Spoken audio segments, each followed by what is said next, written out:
भाई criminal bill जो लाया जा रहा है वो इसलिए लाया जा रहा है कि जब संविधान बना होगा तब शायद संविधान बनाने वालों को, देश के निर्माताओं को इस बात का एहसास ही नहीं रहा होगा कि लोग, सत्ता में बैठे हुए लोग इतने करप्ट हो जाएंगे, इतने भ्रष्टाचारी हो जाएंगे, इतने बड़े क्रिमिनल होंगे कि उनको जेल जाना पड़ेगा।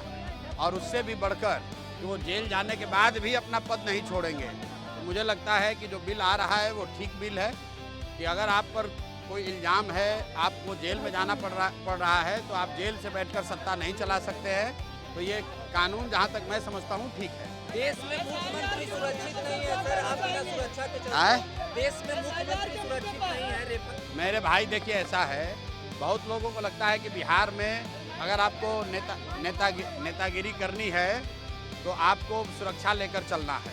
यहाँ पर कोई मुखिया भी बन जाता है तो 4 गो गार्ड लेकर चलता है।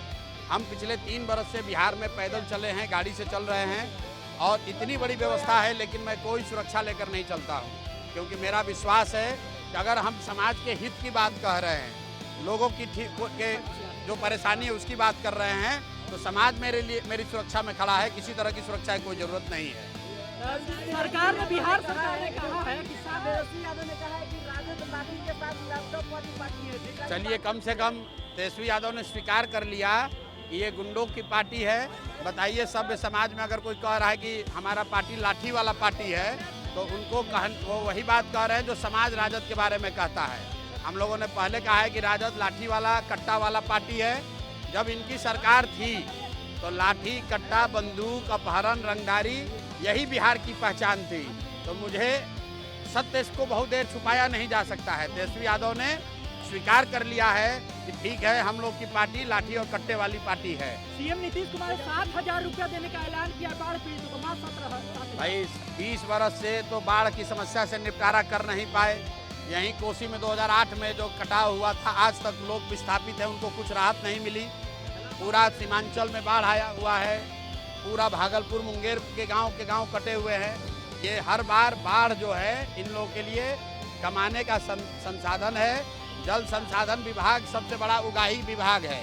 बाढ़ से लोग परेशान होते हैं और सत्ता में बैठे अफसर और नेता कमाई करते हैं। इसलिए बाढ़ पर ये लोग क्या कर रहे हैं, इससे जनता को कोई लेना देना नहीं है। जनता देख चुकी है, 30 बरस में बाढ़ की समस्या ना खत्म हुई, ना इस तरीके से आगे खत्म होगी। आपका क्या प्लान होगा?